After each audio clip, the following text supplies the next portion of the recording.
오늘의 이제는 그 본격적으로 이야기할 2015 교육과정 따라 프로젝트 학습 설계 쉽게 하기인데요. 선생님들이 프로젝트 학습을 되게 하고 싶어 하는 분도 많고, 해야겠다는 이런, 이제는 대세가 프로젝트 학습인가? 이런 부담감이 있는데, 그런 거를 조금 더 좀 떨칠 수 있는 그런 방법들을 좀 제안해 드리고 싶습니다. 뭐냐면 프로젝트 학습이 무엇인가라는 교사 설문을 했더니 선생님들이 가장 많이 쓴 게 이런 이야기입니다. 뭐 협동, 재구성, 학생주도, 깊이, 통합. 이렇게 보면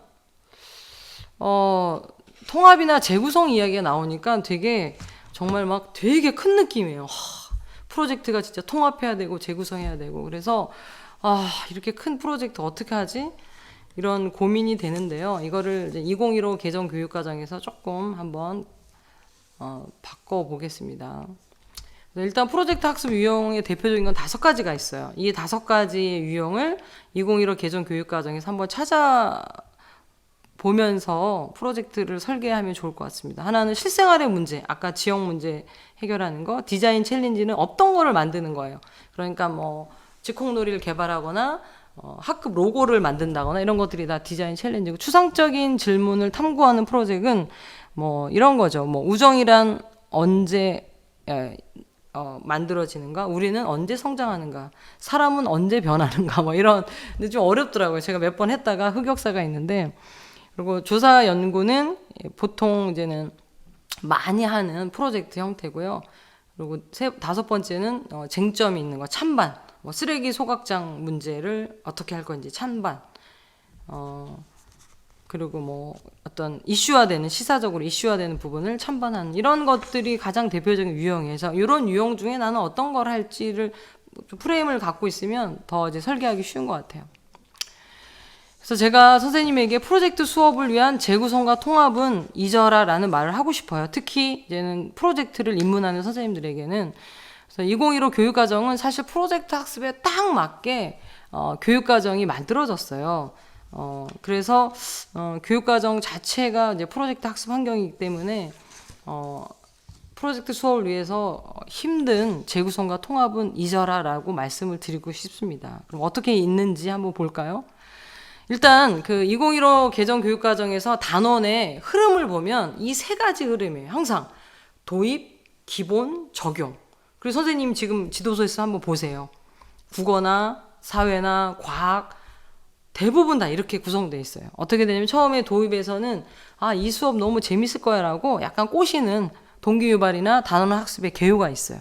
그래서 한번 화석이라면 화석 한번 발굴 체험도 해보고, 이제 2번째로는 기본이에요. 그래서 이 수업에서 꼭 알아야 될 기본 개념과 학습 내용을 배우거든요. 그러고 나서 이거를 실제 한번 탐구를 더하거나 실천하거나 심화하는 적용 부분이 꼭 있어. 이 3가지 흐름대로. 이 3가지 중에서 어떤 부분을 프로젝트 학습으로 변신시키면 될까요? 네, 맞아요. 이 적용 부분을 프로젝트 학습으로 전환하면 되는 거예요. 앞에 부분은 배경 지식의 기본이라면 뒤에 적용은 프로젝트 학습으로 심화하면 됩니다. 그래서 2015 교육과정 자체가 프로젝트 학습 환경으로 되어 있고요. 선생님 다 아시는 성취 기준이 있잖아요. 2015 교육과정을 구체화한 게 이제 성취 기준이잖아요. 성취 기준 한마디로 지식 플러스 수행 능력이에요. 근데 지식 플러스 수행 능력 하니까 어디서 많이 본 것 같죠? 바로 역량이에요. 그래서 2015 개정 교육과정은 역량을 잘 개발할 수 있도록 짜여진 수업이에요. 그래서 역량을 개발하기에 적합한 방법 중에 하나가 이제 프로젝트 학습이잖아요. 그래서 2015 개정 교육과정은 프로젝트 학습을 할 수 있게 만든 이제 환경이라고 할 수 있습니다. 그래서 한번 구체적으로 보겠습니다.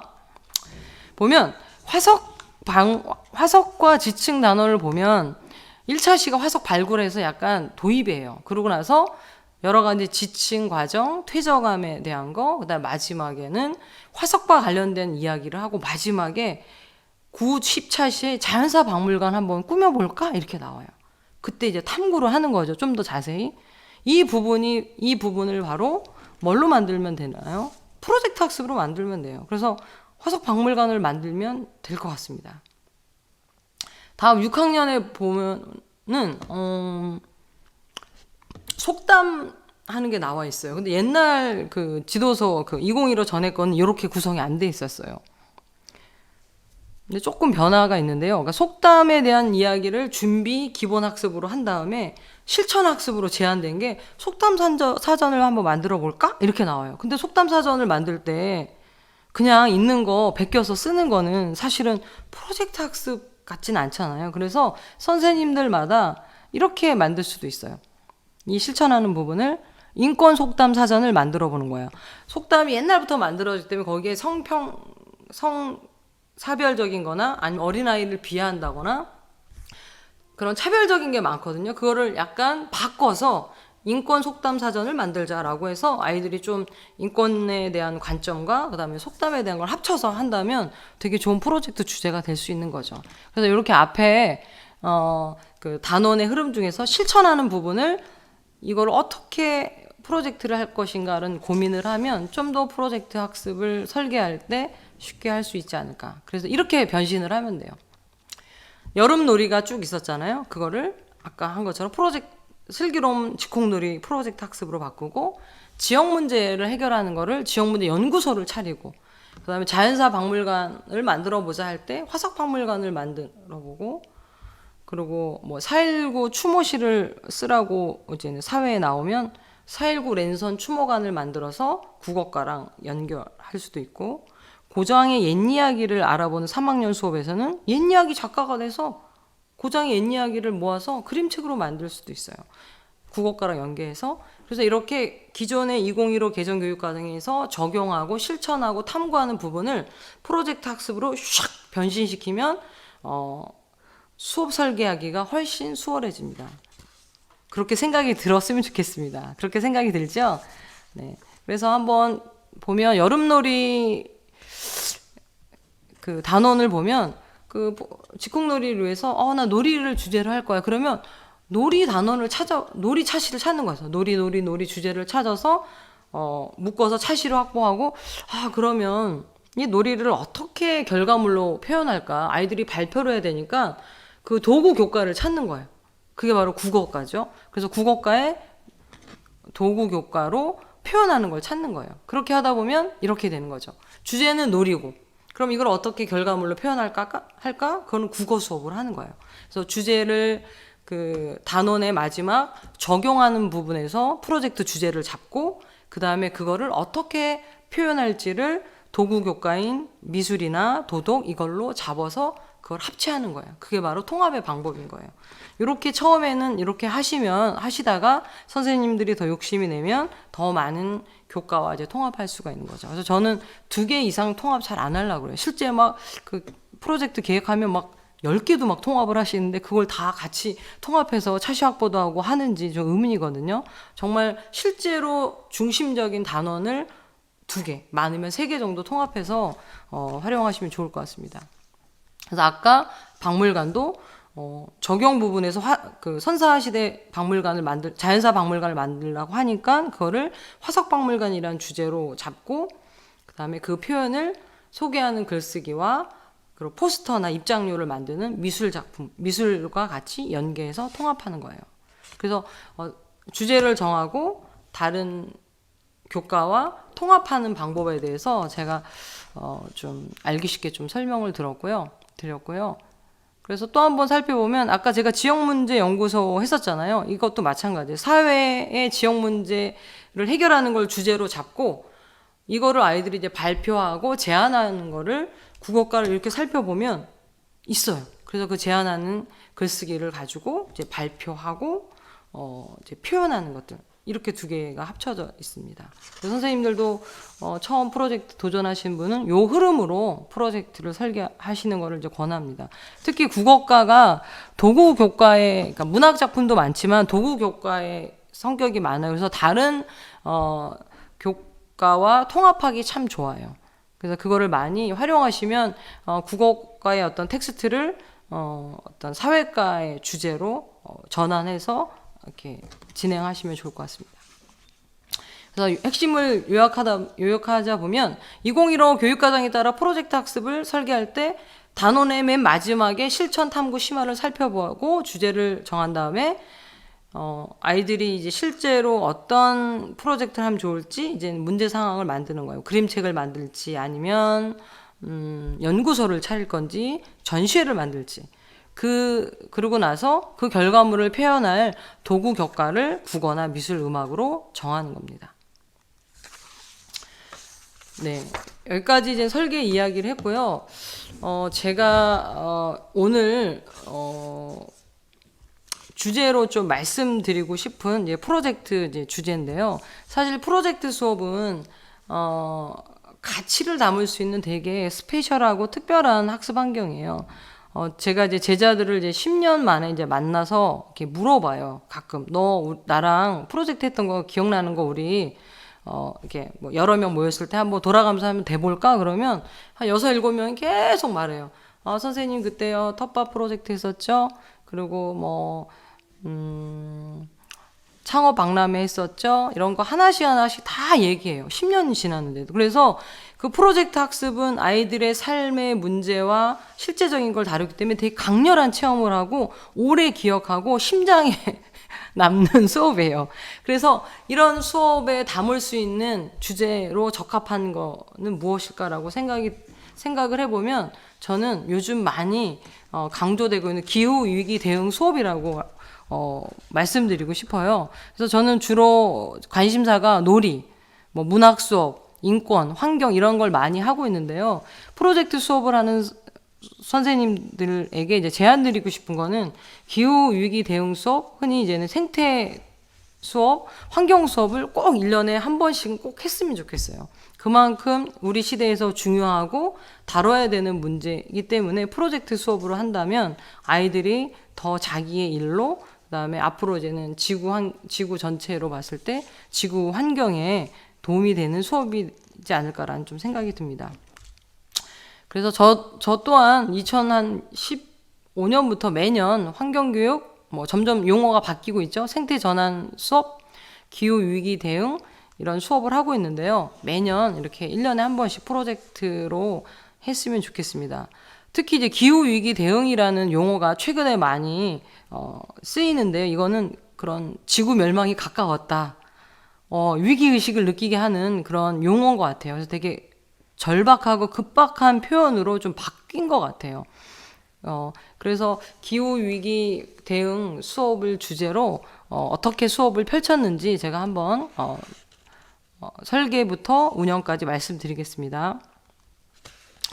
자, 제가 또 기후위기 대응 수업에 족보가 있어요. 그 놀이 족보가 있는 것처럼 제가 2011년도에 지구를 지켜라는 제목으로 프로젝트를 했는데 흑역사예요. 하다가 말았어요.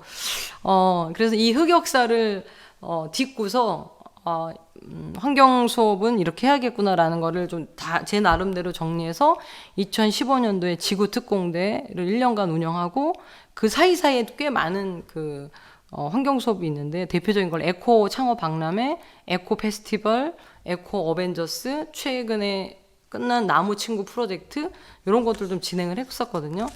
그래서 제 흑역사를 어떻게 극복했는지 보면 제 환경 수업의 흑역사는 일단은 제가 좀 아이들에게 너네 이런 거 안 하면 북극곰 죽을 수도 있다. 그리고 인류가 생존의 문제다. 이렇게 약간 공포심을 많이 조장했던 것 같아요. 그러고 나서 그 프로젝트 수업을 좀 너무 광범위하게 해서 온갖 환경 문제를 다 다뤄서 조사 숙제하고 발표 숙제와 유사한 수업을 했던 것 같아요. 뻔한 수업. 답이 뻔한 거. 뭐 아껴 써야 되고 전략해야 되고 이런 걸로.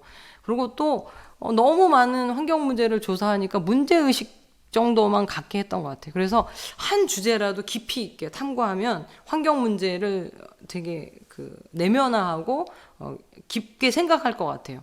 그리고 실천을 한 일주일 정도 하고 끝났어요. 그러니까 다시 일상으로 돌아가요. 환경 수업 했을 때는 안 했을 때랑 똑같아요. 근데 저는 환경 수업의 목표는 환경 책임 행동을 갖게 하는 일상이 변화되고 그게 행동으로 옮기는 거. 그게 필요하다고 생각이 들어요. 그게 환경 수업의 목표가 아닐까. 다른 뭐 수학이나 과학 수업처럼 한 차씩 그런 목표 도달해서 끝나는 게 아니라 행동으로 옮기는 것까지. 그러려면 장기적인 프로젝트가 돼야 된다는 거를 흑역사를 통해서 좀 깨달았어요.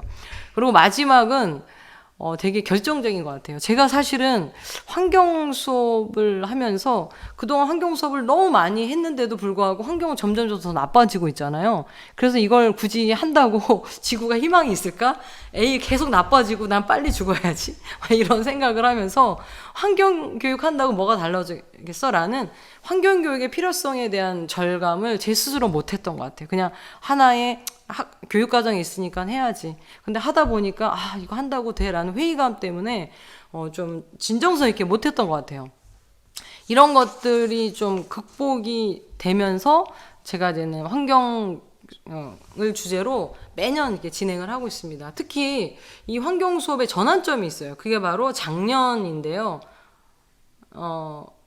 작년 얘기하기 전에 흑역사를 극복했던 첫 번째 프로젝트가 지구 특공대예요. 1년 동안 했어요. 좀 과하게 했죠. 극복하자마자 너무 신나가지고 이건 어떻게 했냐면 우리 학급 전체를 지구 특공대로 조직을 했어요. 그래서 제가 지구를 구하는 특공 대장이었어요.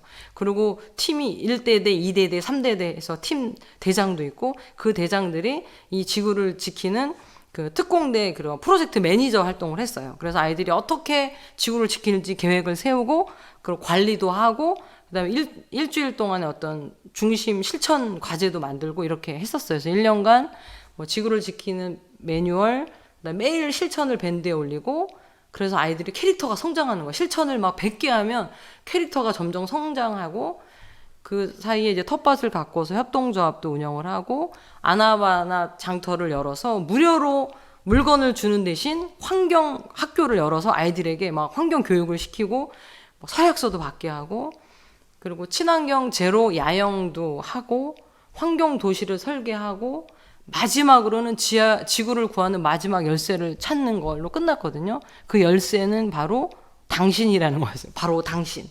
그러니까 우리 인간이다. 이렇게 1년의 대서사를 가지고 지구 특공대 역할을 했었거든요.